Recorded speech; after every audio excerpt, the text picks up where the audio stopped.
তারা নারীকে ব্যবহার করে তাদের ভোট চাওয়ার জন্য, জান্নাতের টিকিট বিক্রি করার জন্য। কিন্তু পার্টিকুলার রাজনৈতিক দল যারা বলেন নারীকে ঘরের ভিতর থাকলে সম্মানিত করা হবে, নারী 8 ঘন্টা জায়গায় 5 ঘন্টা কাজ করবে, আমাদের এখন সময় এসেছে এটা বোঝার যে এটি আসলে বিশাল একটি ফ্রেমওয়ার্কের অংশ, যেখানে তারা চায় যে নারীরা একটি আলাদা স্পিসিস হিসেবে বেঁচে থাকবে, কখনোই মেইন স্ট্রিমে আসতে পারবে না।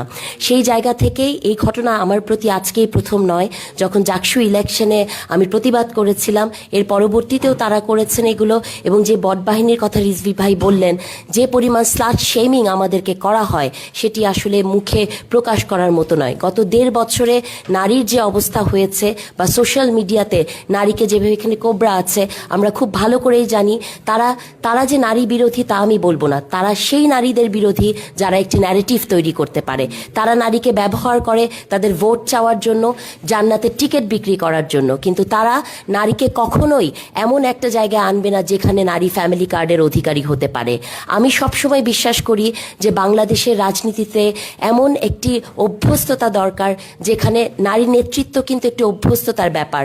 নারীর মতামতকে গ্রহণ করার জন্য মানসিকতা থাকতে হবে, সেটি জাতীয়তাবাদী দলের আছে।